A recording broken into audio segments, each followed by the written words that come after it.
Welcome to the second part in a two-part Legendarium series about Agrippina the Younger, Nero's infamous mother.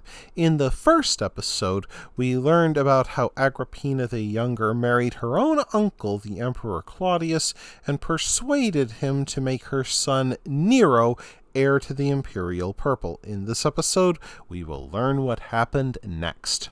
Agrippina the Younger's plans climaxed during 54 AD at one of Claudius's dinner parties. They were never a pleasant affair, and Agrippina had to watch as her 60-year-old uncle-husband slobbered into his food and got more and more drunk. By nightfall, Claudius went to bed complaining of a stomachache. When he woke up vomiting, his doctors rushed in, but Claudius did not survive the night. Did Agrippina poison her uncle-husband, as rumor claimed?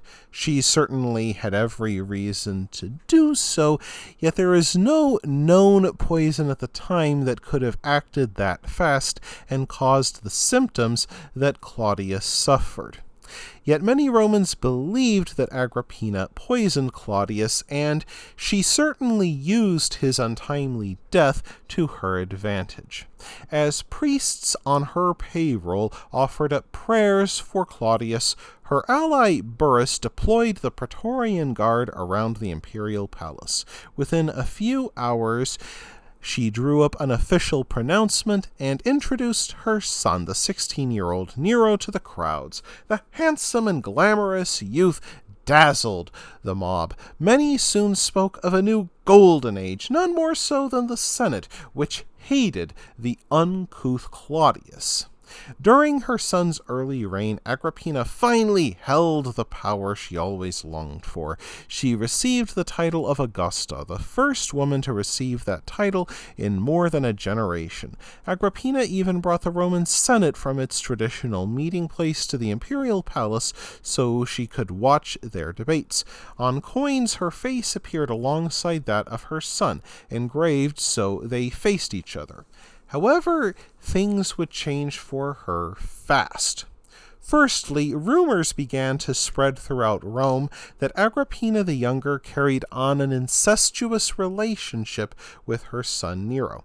This was based on the fact that the two of them frequently rode in a litter together, and it did not look good when Nero took his first mistress, who just happened to be the spitting image of her mother.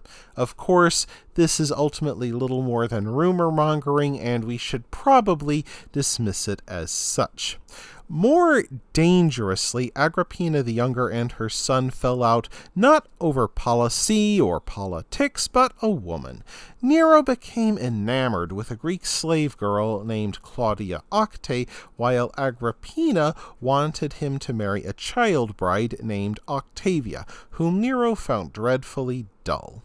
In an attempt to thwart his mother, Nero scurried about the Senate trying to pass Octe off as an Eastern princess, which did not fool anyone.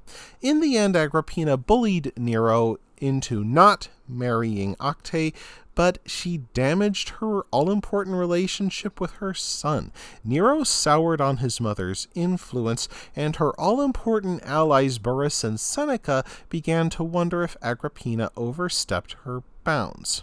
Seneca and Burrus then persuaded Nero to move away from his mother's influence and into theirs. Seneca and Burrus helped Nero to promote good government by lowering taxes and appointing able men to office. While Seneca and Burrus knew how to rule an empire, Nero had the common touch. He set up a state lottery where citizens who won could show up to the palace and receive a free slave. He staged lavish entertainments in the Colosseum and the Circus Maximus. Yet Nero also liked slipping out of the palace with his pals in disguise so they could get drunk and enjoy the women of the brothels. Since people did not know that this strange young man wore the imperial purple, this once led to young Nero coming back to the imperial palace with a pair of black eyes. To regain control of Rome and her son Nero, Agrippina began cultivating Britannicus, Claudius's disinherited son, by Messalina as her ally. She dangerously began to argue that Britannicus Britannicus had the right to wear the imperial purple after all, not her son.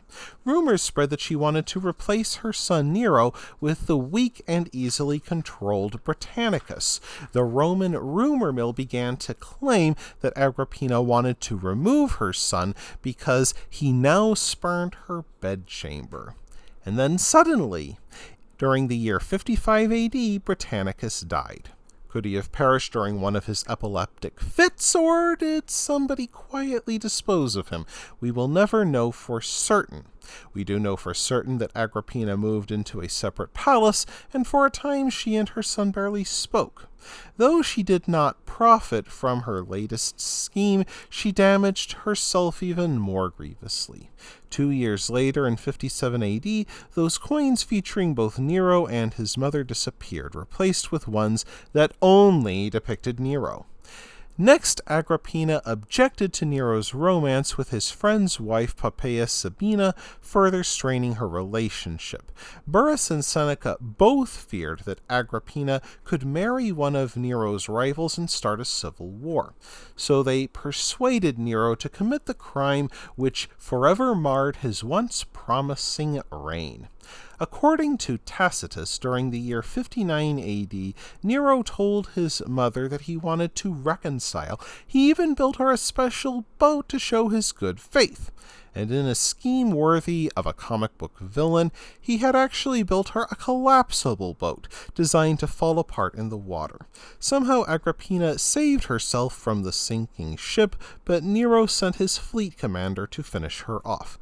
Tacitus wrote that Agrippina ordered her executioner to strike her in the womb, which gave life to her treacherous son Nero. While gripping drama, this story is probably a fabrication. We know that soldiers murdered Agrippina and that Nero likely knew of her death, having been convinced that her death alone could save his power. Yet even without that tale, it does not change the fact that Agrippina led an extraordinary life and helped to engineer the rise of one of Rome's most infamous emperors. 3 years after his mother's murder, Nero and Poppaea disposed of their respective spouses and married each other. Debauchery and religious persecution marred the remaining years of Nero's reign, which began so promisingly. Nero would rule Rome until he was driven to commit suicide in the year AD 68, and in a final irony, Nero was destroyed by Galba, the man who refused his mother's advances more than a generation ago. That wraps things up for this episode of The Legendarium. I hope you enjoyed it. If you did, press like. If you want to see more, press subscribe. And if you've got anything to say, let me know in the comments section.